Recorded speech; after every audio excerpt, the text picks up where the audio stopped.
Le DAF Fresh Morning, c'est 104.5 tonnes de bonne humeur. Tous les matins sur Urban FM. La meilleure radio de la capitale. La meilleure radio de la capitale.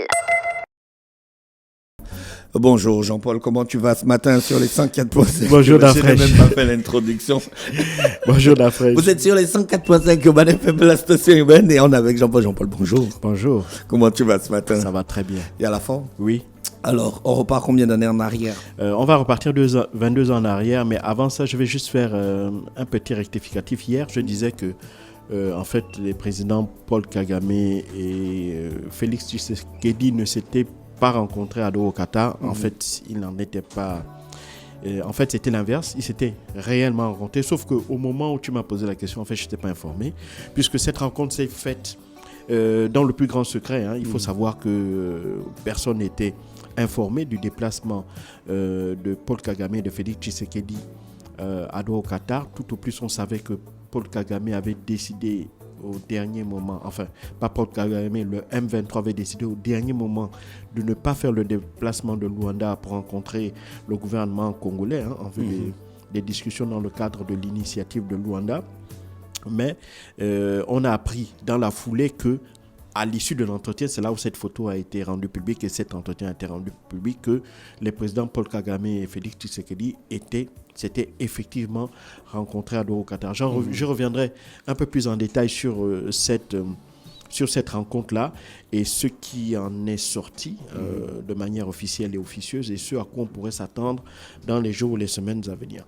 Mais, concernant évidemment la rubrique d'aujourd'hui, puisqu'on doit faire un brin d'histoire, on va repartir 22 ans en arrière, on ne va pas de loin, 22 ans, le 20 mars 2003, pour parler de l'invasion américaine en Irak, la deuxième invasion. Il faut se rappeler que, donc comme je l'ai dit, 12 ans après la première guerre d'Irak, qui avait été déclenchée à la suite de l'invasion, cette fois-ci de l'Irak envers le Koweït, les Américains avaient pris tout un ensemble de mesures visant à affaiblir le gouvernement qui était dirigé par Saddam Hussein, pour essayer de rassurer en réalité les alliés américains qui étaient présents dans le Golfe, à savoir les petits États qui voyaient dans le régime de Saddam Hussein une véritable menace. C'était le cas du Koweït, c'est le cas du Bahreïn, et surtout c'est l'état d'autres pays comme l'Arabie Saoudite qui avait très très mal vécu cette tentative d'invasion et d'occupation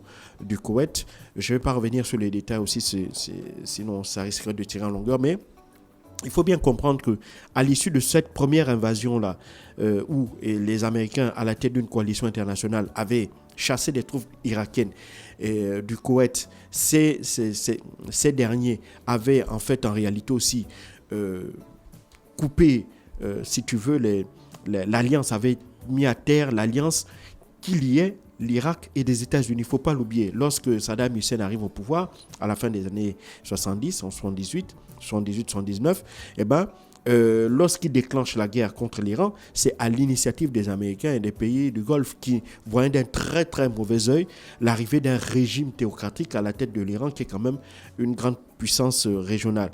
Et donc, à partir de là, il va cesser de se créer des tensions entre l'Irak et l'Iran, tensions exacerbées par l'alliance avec les États-Unis, les pays occidentaux et les pays du Golfe. Cette tension-là va aboutir à une guerre qui va durer 4 ans, qui va partir de 81 à 85. Et à partir de là, Saddam Hussein va estimer que, étant donné qu'il va subir des pertes en vie humaine, en destruction, etc.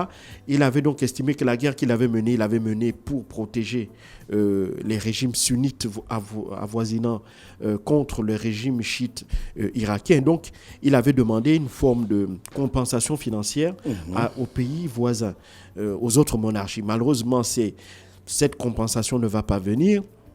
Et donc, Saddam Hussein va donc décider de se servir lui-même sur les caisses des pays, de ces pays-là. Et c'est la raison profonde pour laquelle il va décider d'attaquer le Koweït, d'envahir le Koweït.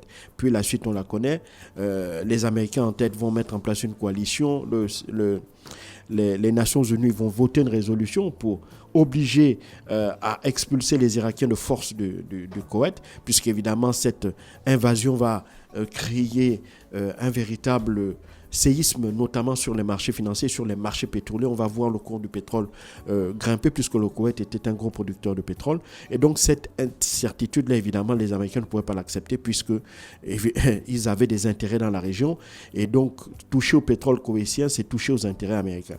Et donc, c'est la raison pour laquelle ils vont déclencher cette première opération qui aura pour but de chasser les Irakiens du Koweït. Mais par la suite, il va donc y avoir cette tension constante entre les Américains et les Irakiens, entre le régime, entre les différentes administrations, que ce soit celle de George Bush père, puis des 8 années de l'administration Clinton et de l'administration Bush fils. Il faut savoir que durant l'administration Bush père, les Américains vont se contenter de repousser les Irakiens hors du territoire du Koweït. Les 8 années d'administration Clinton, on va voir véritablement la mise en œuvre de sanctions, des sanctions économiques et financières très dures envers le gouvernement irakien. On va voir aussi la mise en place d'une no-fly zone, c'est-à-dire une interdiction une protection de l'espace aérien, notamment dans la région kurde située au nord-est du pays, parce qu'évidemment les Kurdes étaient des opposants au régime de Saddam Hussein. Et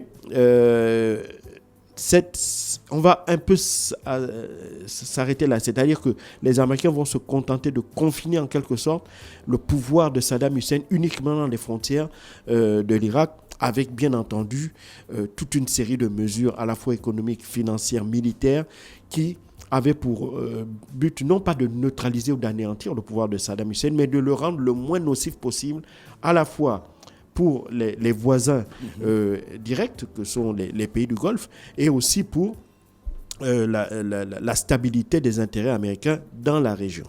Et donc, malheureusement, lorsque les choses vont changer avec les attentats du 11 septembre. Et donc, les attentats du 11 septembre qui vont être perpétrés par Al-Qaïda.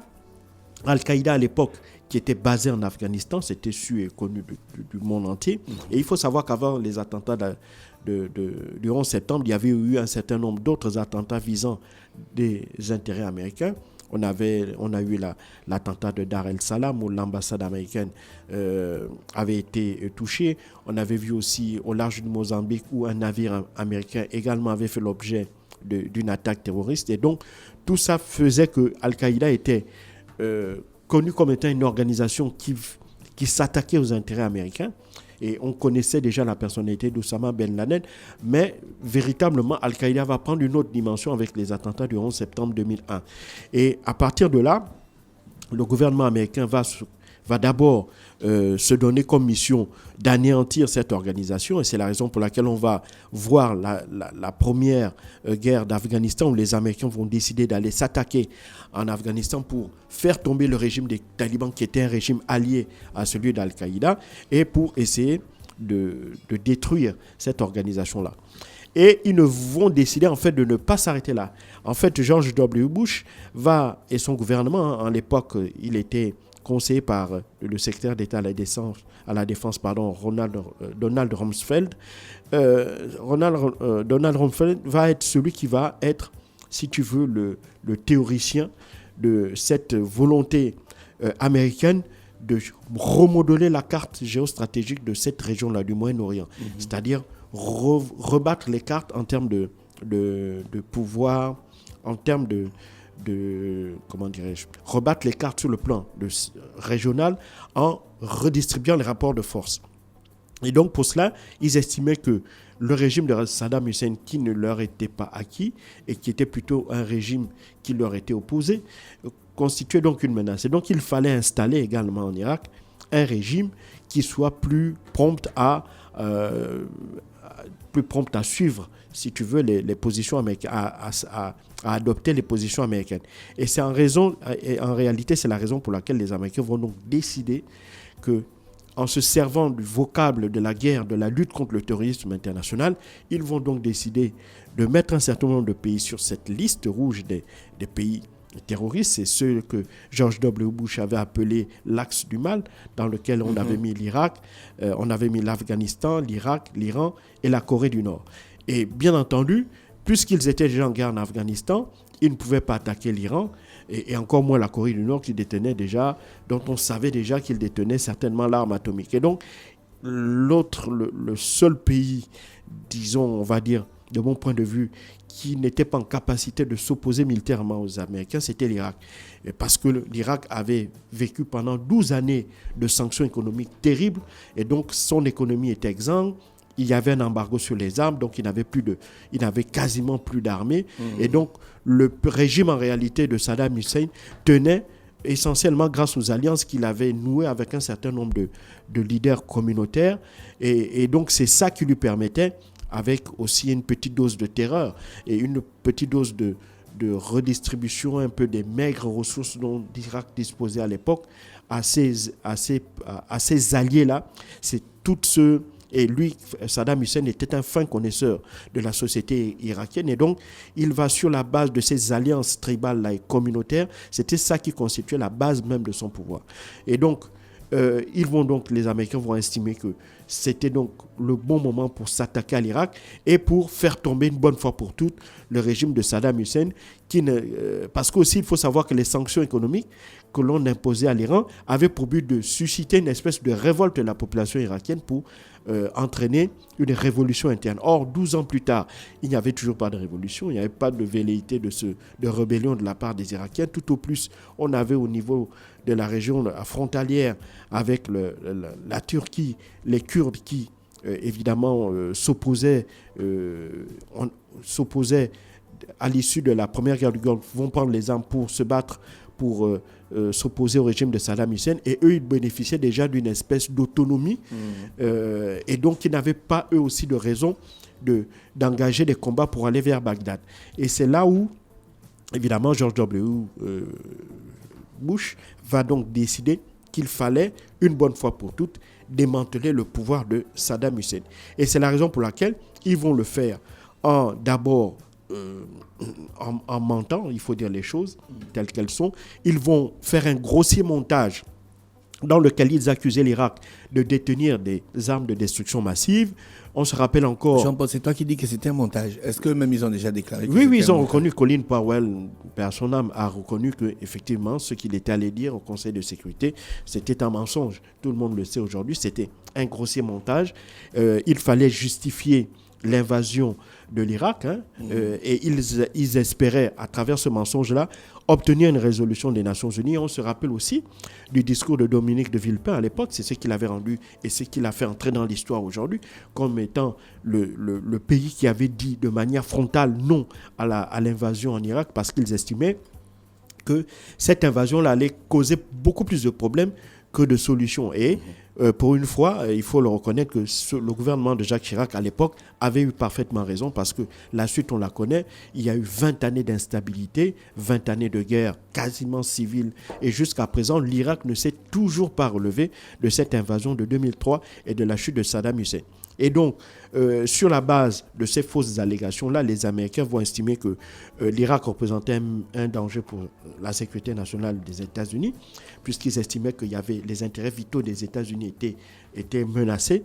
Et donc, ils vont décider, en dépit de l'absence d'une résolution des Nations Unies, parce que la France va convaincre le Conseil de sécurité de ne pas voter cette résolution. Et donc, les Américains vont décider d'aller sans résolution, donc sans le droit international, aller envahir un autre pays souverain avec un gouvernement légal.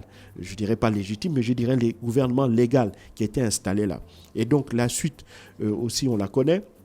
On sait que l'opération Liberté pour l'Irak, c'est comme ça qu'ils ont appelé ça, Liberté pour l'Irak, qui va commencer, qui est le 20 mars 2003, va s'achever très rapidement, le 19 avril 2003, avec l'arrestation de Saddam Hussein, mais les opérations en elles-mêmes vont continuer.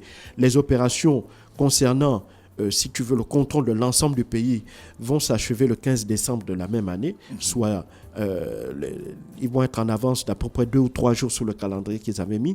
Et donc, à la fin de l'année 2003, les Américains contrôlaient la totalité du pays et ils vont donc installer un administrateur provisoire à la tête de ce pays. Cet administrateur provisoire était censé préparer l'arrivée d'un gouvernement démocratique au sens où les Occidentaux l'entendent. Et donc, ils avaient ils espéraient faire de l'Irak une espèce de lieu d'expérimentation de la démocratie dans le Moyen-Orient. Et donc, ils espéraient que cette expérience-là, si elle était concluante, allait permettre de, si tu veux, diffuser en quelque sorte la démocratie dans le reste de la région. Bon, la suite, on la connaît. Ça va être un échec total. Les Américains, en plus de 20 ans, ils ne savent pas. Il faut savoir qu'aujourd'hui, les Américains ne savent pas exactement combien ils ont dépensé en Irak en 20 ans de présence. Ça se chiffre à des milliers de milliards de dollars. Donc tu comprends bien l'attitude de Donald Trump et d'Elon Musk. Bien sûr. Donc, et donc on voit qu'aujourd'hui même, l'Irak ne s'est toujours pas relevé. C'est toujours un pays qui est ballotté, cette fois-ci, entre les luttes communautaires, entre d'un côté les chiites, les sunnites, les Kurdes et d'autres petites communautés là. Et même les gouvernements chiites, les leaders chiites qui ont été installés par les Américains vont par la suite tourner le dos aux Américains, puisqu'aujourd'hui, on voit que par exemple, le gouvernement du Premier ministre Nouri al-Maliki est aujourd'hui totalement allié à celui de l'Iran, qui est l'ennemi des États-Unis.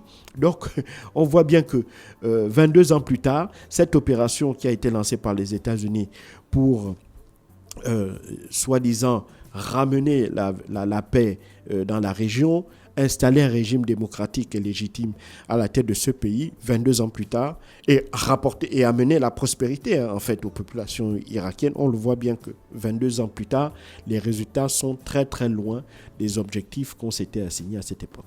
Merci Jean-Paul avec nous ce matin sur les 104.5 Urban FM, la station urbaine dans le Da Fresh Morning, le réveil matinal, le pilote de la capitale sur la radio, la pilote de la capitale.